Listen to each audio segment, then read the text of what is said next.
நீயாய் எனக்குள் நீயாய் நமக்குள் நாமாய் உயிர் மூச்சாய் விளங்கும் தமிழை கற்றுக் கொடுத்த என் பள்ளிக்கும் பள்ளி எப்பொழுது திறக்கும் என்று எதிர்பார்த்து முதல் மாணவியாக சென்று இன்று பட்டங்கள் பெற்று நடுவராய் அமர்ந்திருக்கின்ற நடுவர் அவர்களுக்கும் ஆளுக்கு ஒரு பள்ளியில் படித்து பட்டமும் பெற்றுவிட்டு பள்ளி திறப்பு கொண்டாட்டமே என்று பேசுவதற்கு வந்திருக்கும் எதிரணி நண்பர்களுக்கும் பள்ளியில் பக்குவமாய் படித்து பாங்காய் இன்று பார்வையாளர்களை அமர்ந்திருக்கின்ற அனைவருக்கும் என்னுடைய வணக்கத்தையும் வாழ்த்துக்களையும் தெரிவித்துக் கொள்கிறேன். முதல்ல அம்மா வித்யாலட்சுமி அவர்கள் பேசினார்கள். பிள்ளைங்க எப்பவுமே அழுதுகிட்டு தான் போறாங்க. அம்மா அவர்களுக்கு ஒரு வேண்டுகோள், எப்பொழுதுமே அந்த கடைசி பெஞ்சு மாணவனை மட்டும் தான் நீங்க பாப்பீங்களா? முதல் பெஞ்சு மாணவனை பாருங்க, எவ்வளவு துள்ளி குதிச்சு சிரிச்சுட்டு போறாங்க அப்படின்னு. அதோட மட்டும் இல்ல, ஏன் அழுறான் தெரியுமா? பழைய பேக்கை தச்சு கொடுத்து அழுதுகிட்டு தாங்க போவான். ஸ்கூல் திறக்குதாலே புதுசு புதுசா கொடுக்கணுங்க. வாழ்க்கையில ஒரு சந்தோஷம் இருக்கணும், ஒரு ரசனை வேண்டாமா? அடுத்த சகோதரி சீதா பேசுறாங்க, அம்மா காசு இருந்தா எடுத்துப்பாங்க, காடு இருந்தா புடுங்கிப்பாங்க, படிப்பு ஒண்ணுதாம்மா சகோதரி, நம்ம கிட்ட இருந்து வாங்கவே முடியாது. அதனால நீங்க முதல்ல என்ன பண்ணுங்க, பிள்ளைங்களுக்கு போய் போய் படிக்க வைங்கம்மா. அதெல்லாம் விட்டுட்டு திண்டாட்டம் பேசிட்டு இருக்கிறீங்க. அதோட யார் இன்னைக்கு கடைசி நாள்ல கேக் வெட்டுறாங்க? உங்களுக்கு தெரியுமா? உண்மையிலே நடந்த சம்பவம். நேத்து ஃபர்ஸ்ட் டே இன் ஸ்கூல் அப்படின்னு ஜூன் 4ஆம் தேதி பேர் போட்டு கொண்டு வந்து கேக் வெட்டின இந்த நாளெல்லாம் இன்னைக்கு நடந்துட்டு இருக்கு. ஏன்னா முதல்ல தொடக்கம் நல்லா இருந்தாதான் முடிவு நல்லா இருக்கும். இதெல்லாம் மாறி போச்சுமா, கொஞ்சம் ட்ரெண்டுக்கு வாங்க நீங்களும் கொஞ்சம். அதே மாதிரி யூனிஃபார்ம் தைக்க டெய்லர் கிட்ட போறோமா, கொஞ்சம் ஞாபகம் நீ பாருங்க. இப்பெல்லாம் ரெடிமேடா எல்லாம் கிடைச்சு போச்சு. அதே மாதிரி பெற்றோர்களா ஹோம்ஒர்க் செய்யறது கிடையாது, எல்லாம் சேர்ஜிபிட்டில கேட்டு 10th + 2 போய் அவனே எல்லாமே பண்ணிட்டு போயிடும். அதே மாதிரி எல்லாருமே நீங்க இந்த டவுன்ல படிக்கிற சிட்டில படிக்கிற பிள்ளைங்களை மட்டுமே ஞாபகம் வச்சுட்டு இருக்கீங்க. தன்னுடைய பிள்ளைகளை தாத்தா பாட்டியிடம் விட்டு விட்டு ஒவ்வொரு நாளும் பசியோடும் பட்னியோடும் அந்த காலை உணவுக்காகவும் மதிய உணவுக்காகவும் காத்திருக்கக்கூடிய எத்தனை மாணவர்கள் அரசு பள்ளியில் இருக்காங்க தெரியுமா? அவங்களுக்கெல்லாம் இந்த திறப்பு கொண்டாட்டம் தான். அதுதான் நாங்க இன்னைக்கு பேச வரோம். அதே மாதிரி திண்டாட்டம்னு பேசிட்டு இருக்கீங்க என்னுடைய எதிரணி நண்பர்கள் எல்லாருமே. திண்டாட்டம் திண்டாட்டம் பேசுறவங்க வீட்டுல இருந்திருக்கலாமே. ஏன் நீங்களாம் இல்லம் தேடி கல்வியிலே படிச்சீங்களா? யாருமே ஸ்கூலுக்கே போகலையா? ஸ்கூலுக்கு போவாங்களா, படிப்பாங்களா, பட்டம் வாங்குவாங்களா, கை நிறைய சம்பாதிப்பாங்களாம். ஆனா மேடை பேச்சுக்கு மட்டும் வேணாம் வேணாம் திண்டாட்டம் நாங்க வீட்டிலே வச்சுக்கிறோம். அம்மா பாட்டெல்லாம் பாடுனாங்க சகோதரி, நாங்களும் பாடுவோம்ல. அதாவது பாடி சில பேர் மயக்குவாங்க, ஆனா உண்மையில ஒரு அர்த்தம் இருக்கணுங்க அந்த பாட்டுல. இப்போ எல்லாருமே பள்ளிக்கூடம் அப்படின்ற ஒரு படம் பார்த்திருப்பீங்க. அந்த பள்ளிக்கூடத்துல படிச்ச ஒரு வெற்றிவேல் அப்படின்ற ஒரு மாவட்ட கலெக்டர் தன்னுடைய அந்த ஞாபகத்துக்காக அந்த இடத்துக்கு வந்து அந்த டெஸ்க்ல உட்கார்ந்து அப்படியே கையை வச்சு அப்படி பாக்குறப்போ ஒவ்வொருத்தர் நிகழ்ந்து போனோமா இல்லையா? நம்ம எல்லாருமே அந்த பழைய காலத்துக்கு போனோமா இல்லையா? எவ்வளவு ஒரு சிறப்பா இருந்தது. அதோட மட்டும் இல்ல, அந்த பள்ளி மறுசீரமைப்பு செஞ்சு அந்த கதாநாயகியும் கதாநாயகி வந்ததுனாலதான் ஒன்னே சேர்ந்தாங்க. இல்லன்னா வரல நாங்க எங்க சேர்ந்திருக்க முடியும்? அதுல ஒரு அருமையான ஒரு பாட்டு தங்கர் பச்சன் வச்சிருப்பாரு பாருங்க. மீண்டும் பள்ளிக்கு போகலாம், நம்மை நாம் அங்கு தேடலாம், ஸ்லேட்டு குச்சி கடன் வாங்கலாம், ஸ்லேட்டில் பேர் எழுதி பார்க்கலாம், பொட்டு வச்ச வாத்தியாரை தொட்டு வணங்கலாம், முட்டி போட்டு நின்ன இடத்தில் முத்தம் கொடுக்கலாம், மீண்டும் பள்ளிக்கு போகலாம், நம்மை நாம் அங்கு தேடலாம். எவ்வளவு அருமையான ஒரு நினைவு. இந்த நினைவுகள் உங்களுக்கு வராதா? நடுவர் அம்மாவுக்குலாம் ஏகப்பட்ட எக்ஸ்பீரியன்ஸ் இருக்கும். இன்னைக்கு கேட்டாலும் நடுவர் மட்டுமல்ல எல்லார்கிட்டையும் இன்னைக்கு இருக்கிற பெரியவங்க கிட்ட கேளுங்களேன். உங்களுக்கு ஒரு மறக்க முடியாத ஒரு அனுபவம் ஒண்ணு கேளுங்களேன். எல்லாரும் சொல்லக்கூடியது என்னுடைய முதல் நாள் ஞாபகம், நான் பள்ளியில கொண்டு சேர்த்தது, என்னை விட்டு விட்டு என்னுடைய பெற்றோர் அழுது கொண்டு நின்றது இன்னும் என் கண் முன்னே நிற்கிறது என்று சொல்வார்கள். அது மட்டும் இல்லைங்க, முதல் ஃபர்ஸ்ட் லவ் அப்படின்னு நமக்குள்ளான ஒரு எக்ஸைட்மெண்ட் வருது பாருங்க. அது எங்க இருந்து வந்தது? அந்த பள்ளியில தானே வந்தது. First friend, first love, first day excitement, இது எல்லாம் எவ்வளவு கொண்டாட்டம். இன்னைக்கு நினைச்சாலும் புல்லரிக்குதுங்க. அதே மாதிரி ஃபர்ஸ்ட் திட்டு வாங்கியிருக்கீங்களா நீங்க ஆசிரியர்கிட்ட? பொட்டு வாங்கியிருக்கீங்களா? அதெல்லாம் நம்ம நினைக்கிறோம். எப்படி தெரியுமா நினைக்கிறோம்? திட்டுன்னு நினைக்காம நம்மளை எல்லாம் தீட்டினார்கள், நம்மளை எல்லாம் செதுக்கினார்கள். யார் யாரெல்லாம் நினைச்சாங்களோ அவங்க எல்லாம் இன்னைக்கு வாழ்க்கையில ஜெயிச்சு நிக்கிறாங்க. அடுத்து நடுவரே உங்ககிட்ட ஒரு கேள்வி. போலீஸ்காரர் இருக்காருன்னா அவருக்கு எங்க வேலை? காவல் துறையில வேலை. கேள்வி கேட்கறதுலயே வந்து சொல்லுங்கம்மா, பதில் எங்க வேலை? இல்ல நானே பதிலே சொல்லிடுறேன். மருத்துவருக்கு எங்க வேலை? மருத்துவமனையில வேலை. இப்போ ஒரு டிராபிக் போலீஸா இருந்தா அவருக்கு நடு ரோட்ல தாம்மா வேலை. இப்ப நடுவரே நீங்க பேராசிரியரா இருந்திருக்கீங்க, உங்களுக்கு எங்க வேலை? பேராசிரியரா இருந்தப்போ வகுப்பறை தாமா எனக்கு வேலையே. உங்களுக்கு பள்ளியில வேலை. ஆசிரியரே உள்ள இருக்கும்போது மாணவனுக்கு எங்கம்மா வேலை? பள்ளியில தானே வேலை. இவங்க டெய்லி வீட்லயே இருக்கிறாங்க அப்படின்றதுக்காக வீட்லயே வச்சுக்கலாமா? இது கொஞ்சமாவது நியாயமா? பாவம் அவங்கள மன்னிச்சுதான் விட வேண்டியிருக்கு. பேசுறவங்க எல்லாருமே எப்படி பேசுறாங்கன்னா, அதாவது கேட்கிறவன் எல்லாம் கேனப்பயிலு மாதிரி பேசுற மாதிரி. அதாவது தப்பா நினைச்சுக்காதீங்க. இந்த ஒரு விஷயத்துல கண்டிப்பாக எதிர்மறை சிந்தனைகள் இருக்கக்கூடாது என்பதே என்னுடைய விவாதமாக நினைக்கிறேன். அடுத்தது சகோதரி சீதாமாவுக்கு ஒரு விஷயம் என்னன்னா, அம்மா புதுசா ஒரு கார் வாங்குறீங்க. அந்த கார்ல முதல்ல ஒரு எக்ஸைட்மெண்டோட ஒரு டிரைவ் பண்ண போறீங்க. எப்படி போவீங்க? அழுதுகிட்டே போவீங்களா?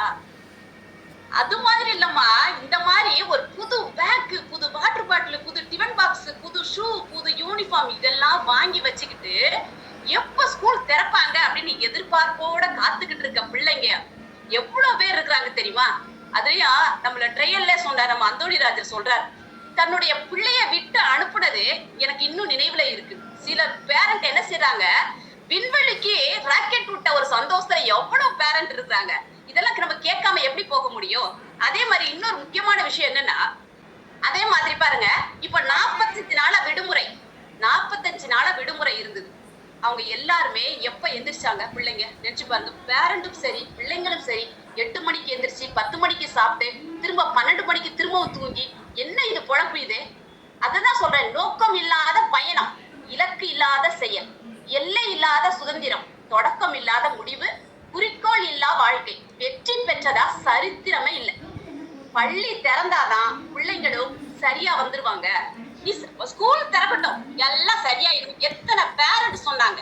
அது மட்டும் இல்ல, பள்ளி திறந்தாதான் அங்க ஒரு ஓப்பனிங் இருக்கும், மாணவர் வாழ்க்கையில ஒரு லேர்னிங் இருக்கும், அப்பதான் எல்லோரோட வாழ்க்கையிலும் ஒரு டேர்னிங் இருக்கும் நடுவரே. பள்ளி அது மட்டும் இல்ல, பள்ளிகள் திறந்தாதான் ஒரு பஞ்சுவாலிட்டி, ஒரு குவாலிட்டி, ஒரு குவான்டிட்டி, ஒரு டிசிப்ளின், இதெல்லாம் எங்க இருந்து வரும்? ஸ்கூல் மட்டும் இல்லாத ஒரு காலத்தை நினைச்சு பாருங்க. பள்ளி இல்ல, கல்வி இல்ல, எதுவுமே இல்ல, ஆசிரியரும் இல்ல. இந்த சமுதாயம் எங்க போயிருக்குன்னு நினைச்சு பாருங்க. இது கொண்டாட்டமோ கொண்டாட்டம். இன்னும் ஒரு விஷயம் சொல்லணும் அப்படின்னு சொல்லி பார்த்தா, ஒரு தலைவரோட புத்தகம் படிக்கிறதுக்கு வாய்ப்பு கிடைச்சது. அதாவது அவர் 5ஆம் வகுப்பு படித்துக் கொண்டிருக்கும் போது சனி நேர விடுமுறை என்று தெரியாமல் தன்னுடைய புத்தக பையை தூக்கி கொண்டு பள்ளிக்கு சென்று விட்டார். அங்க போன பிறகுதான் தெரியுது, அந்த பள்ளியோட கேட்ல மிகப்பெரிய பூட்டு ஒண்ணு தொங்கிட்டு இருக்கு. அங்க பாக்குறாரு, ஐயோ இன்னைக்கு லீவா அப்படின்னு ஆதங்கப்பட்டுட்டு திரும்பி பாக்குறாரு. அப்படி படிச்சவர் யார் தெரியுமா? நம்முடைய அண்ணல் அம்பேத்கர் அவர்கள் தான். அவர்கள் எல்லாம் கொண்டாட்டமா போனதுனாலதான் நம்முடைய இந்திய நாட்டுக்கான ஒரு அரசியலமைப்பு சட்டத்தையே ஏற்ற முடியும். அது மட்டும் இல்ல, இப்போ இந்த லீவில் நடந்த சில விஷயங்கள் நமக்கு கொஞ்சம் ஞாபகப்படுத்த வேண்டி இருக்குது. எப்படின்னு கேளுங்க. 10 மாதம் சுமந்து பெற்ற தாய் தன் பிள்ளையை பத்திரமாக விட்டு செல்லக்கூடிய இடமே பள்ளிதான். மனித வாழ்வின் மகத்தான வெற்றி சின்னமா இருக்கு. இந்த கோவை சம்பவம் எல்லாருக்குமே தெரியும். அது கூட நினைச்சு பாருங்க, அந்த அம்மா ஒரு வார்த்தை சொல்லியிருந்தாங்க, இந்த நேரத்தில் பள்ளி திறந்திருந்தால் இல்ல கோடைகால வகுப்புகள் நடந்திருந்தால் என் பிள்ளையை கண்டிப்பாக பள்ளியில் விட்டு இருப்பேன். இந்த மாதிரி ஒரு சம்பவம் நடந்திருக்காது என்று அவர் சொல்லும் பொழுது நம் கண்களிலே கண்ணீர் வந்தது இல்லையா? அது போல எத்தனையோ பெற்றோர்கள் தன்னுடைய பிள்ளைகளை பத்திரமாக விட்டு செல்லக்கூடிய இடமே இந்த பள்ளிகள் தான். அதெல்லாம் விட்டுட்டு இவங்க கொண்டாட்டம் இல்லைன்னு பேசிக்கிட்டு இருக்கீங்க. இன்னொரு முக்கியமான விஷயம், நடுவரமா 2 நாளைக்கு முன்ன நீங்க பெல் அடிச்சோட வெளியே வந்துட்டீங்களா பேக்க தூக்கிக்கிட்டு? அப்புறம் தான் உங்க வீட்டுக்காரர், இது ஸ்கூல் பெல் இல்ல, நம்ம பக்கத்து வீட்டு பிள்ளையார் கோவில் பெல்லு, இருங்கம்மா இப்ப லீவ் விட்டு இருக்காங்க அப்படின்னு சொன்னாங்க. அதாவது தன்னுடைய உடல் பொருள் ஆவி கனவுல கூட ஆசிரியர்கள் தன்னுடைய பள்ளியையும் வகுப்பறையும் பிள்ளைகளையும் நினைத்துக் கொண்டிருக்கிறார்கள் என்பதை மறந்துவிடக் கூடாது. ஆசிரியர்களை பற்றி சொல்றாங்க, யாரு சொன்னாங்க? காலம் மாறி போச்சுங்க. உங்களை விடவும் இன்று பெற்றோர்களை விடையும் ஆசிரியர்களிடம் மிகவும் அன்போடும் பண்போடும் பாசத்தோடு இருக்கக்கூடிய பிள்ளைகளை பார்த்து கொண்டிருக்கிறோம். தாயானவள் ஒரு வருடத்தில் ஒரு உயிர் அப்படின்றத ஒரு வருஷத்தில் ஒரு உயிரை தான் பிரசவிக்கிறாள். ஆனால் வகுப்பறை, அதாவது பள்ளி என்ற வகுப்பறையோ ஒரு வருடத்திற்கு ஆயிரக்கணக்கான மாணவர்களை பிரசவிக்கிறது, மாணவிகளை பிரசவிக்கிறது, அவருடைய காலங்களை தன் கையிலே தாங்கிக் கொண்டு நிற்கின்றது. ஒரே ஒரு உண்மை சம்பவம் நண்பர் அவர்களே, இப்பொழுது 4ஆம் தேதி ஜூன் ஸ்கூலுக்கு போன உடனே ஒரு 8ஆம் வகுப்பு மாணவி என்னை ஓடி வந்து கட்டி பிடிச்சிட்டாங்க. எனக்கு நானும் ரொம்ப நல்லா இருந்தது அந்த ஸ்பரிசம் அப்படின்றது. அவங்கள தலையில தடவிட்டு என்னம்மா அப்படின்னு கேட்டேன். கண்ணீர் அப்படியே வழியுது. என்னன்னு கேட்டா, டீச்சர் எப்ப திறக்குன்னு ரொம்ப ஆவலா காத்துக்கிட்டு இருந்தோம் அப்படின்னு சொல்றாங்க.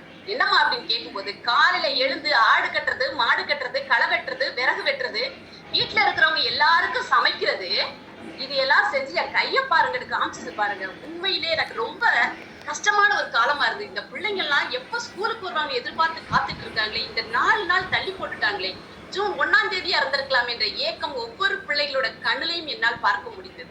அப்போ சொல்றாங்க, அப்ப எப்பமா சாப்பிடும் அப்படின்னா, அதுவும் போட்டு அதை சிரிக்க வைக்கிறத சொல்றதுக்காக வடிவேல் மாதிரி கோழி கூவிடுமா அப்படின்ற மாதிரி அந்த பிள்ளைங்களை சிரிக்க வச்சு ஆட வச்சு எவ்வளவு விஷயங்கள் பண்ண வேண்டியிருக்கு இன்னைக்கு.